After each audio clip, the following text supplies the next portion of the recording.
Hello বন্ধুরা, unique take 360 পক্ষ থেকে সবাইকে জানাই স্বাগতম। আশা করি সকলেই অনেক ভালো আছেন। আজ আমরা শিখব কিভাবে আমরা একটি সুন্দর রবির লোগো তৈরি করতে পারি কোনো ঝামেলা ছাড়া এবং খুব সহজ পদ্ধতিতে অল্প সময়ে কিভাবে আমরা রবির লোগো তৈরি করতে পারি সেটা আজ আমরা দেখে নিব। তো বেশি কথা না বাড়িয়ে চলুন চলে যাচ্ছি মূল ভিডিওতে।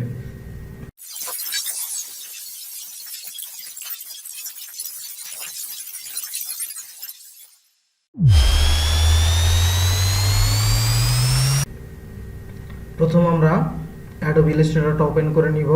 আজ আমি রবির লোগোটা Adobe Illustrator দিয়ে তৈরি করে আপনাদের দেখাবো। তো আমি চলে যাচ্ছি Adobe Illustrator-এ। তো প্রথমে আমি এখান থেকে একটি ডকুমেন্ট ক্রিয়েট করে নেই। তো এখান থেকে যে কোনো ইচ্ছা মতন একটি ডকুমেন্ট ক্রিয়েট করে নিলেই হবে।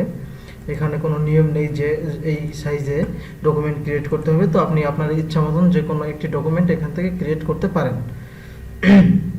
তো আমি এখান থেকে A4 সাইজের একটি পেজ নিয়েছি।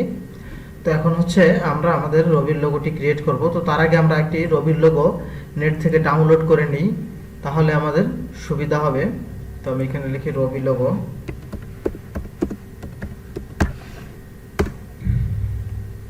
তো এই যে দেখুন বন্ধুরা, অনেক রবির লোগো চলে এসেছে। তো আমি এখান থেকে একটি রবির লোগো কপি করে নিয়ে যাচ্ছি বোঝার সুবিধার্থে। হ্যাঁ, তো রবির লোগোতে দেখুন বন্ধুরা, এইখানে ত্রিভুজ দিয়ে রবির লোগোটা বানানো হয়েছে এবং এখানে কয়টি ত্রিভুজ আছে? একটি, দুটি, তিনটি, চারটি, পাঁচটি এবং ছয়টি। টোটাল 6টি ত্রিভুজ আছে।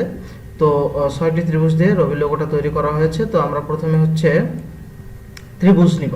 ত্রিভুজ নেওয়ার জন্য কি করব? আমরা এই শেপে চলে যাব এবং শেপ থেকে আমরা পলিগন টুলটা নিয়ে নিব। তো পলিগন টুলটা নিয়ে নিয়েছি। তো পলিগন টুলটি এখন আমি এখানে একটি শেপ আঁকবো পলিগন টুল দিয়ে। তো পলিগন টুল দিয়ে শেপ আঁকলে পলিগন হচ্ছে, কিন্তু আমাদের নিতে হবে ত্রিভুজ। সেক্ষেত্রে আমরা কি করতে পারি? আমাদের কিবোর্ডে যে অ্যারো কি আছে, আমাদের নিচের যে অ্যারো কি আছে, নিচের অ্যারো কিতে ক্লিক করব। হ্যাঁ, নিচের অ্যারো কিতে ক্লিক করলে একটি ত্রিভুজ তৈরি হয়ে গেল। এখন আমরা শিফট চেপে ধরলে ত্রিভুজটা একদম সোজা হয়ে যাবে। তো আমাদের ত্রিভুজ নেওয়া হয়ে গেল। সরি, ত্রিভুজে আমি একটি কালার দিয়ে দিই এখান থেকে। হ্যাঁ, ত্রিভুজে একটি কালার দিয়ে দিলাম। এখন হচ্ছে ত্রিভুজটাকে আমরা একটু ঘুরিয়ে নিব। তো ঘোরানোর জন্য কি করব? আমরা ত্রিভুজটি সিলেক্ট করব। সিলেক্ট করার পরে শিফট চেপে ধরে এই যে কর্নার থেকে ঘুরিয়ে দিব জাস্ট 270 ডিগ্রিতে। 270 ডিগ্রিতে আমরা আমাদের ত্রিভুজটিকে ঘুরিয়ে নিয়েছি। এখন হচ্ছে এই ত্রিভুজটাকেই আমাদের এইভাবে ঘুরিয়ে দিতে হবে। তো ঘুরিয়ে দেওয়ার জন্য আমরা কি করব? আমরা ত্রিভুজটি সিলেক্ট করে সরাসরি চলে যাব এখান থেকে রোটেট যে টুলটা আছে, রোটেট টুলে চলে যাব। রোটেট টুলে চলে গেলে জাস্ট আমরা কিবোর্ডের অল্টার, আমি আবার বলছি, কিবোর্ডের অল্টার কি প্রেস করে এই যে অ্যাঙ্কার পয়েন্টটা আছে, এই অ্যাঙ্কার পয়েন্টে একটি ক্লিক করে দিব। ক্লিক করে দিলে দেখুন বন্ধুরা, রোটেট প্যানেলটি আমাদের সামনে চলে এসেছে। তো আমরা এখন এই ত্রিভুজগুলোকে ঠিক সমান মাপে ঘুরিয়ে নিব। তো আমরা জানি একটি বৃত্তের ব্যাসার্ধ হচ্ছে 360 ডিগ্রি। তো আমরা এখানে দেবো 360 ডিগ্রি এবং 360 ডিগ্রিতে আমরা কয়টি ভাগে বিভক্ত করব? 6টি ভাগে। কারণ এই যে দেখুন আমাদের এখানে 6টি ত্রিভুজ আছে।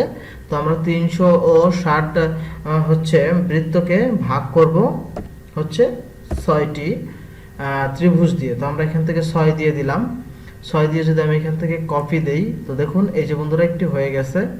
তো আমি এখন শুধু এখান থেকে কি করব? কন্ট্রোল টি দিব। কন্ট্রোল টি দিলে এই যে দেখুন আমাদের পুরো বৃত্তাকারে ত্রিভুজ নেওয়া হয়ে গেছে।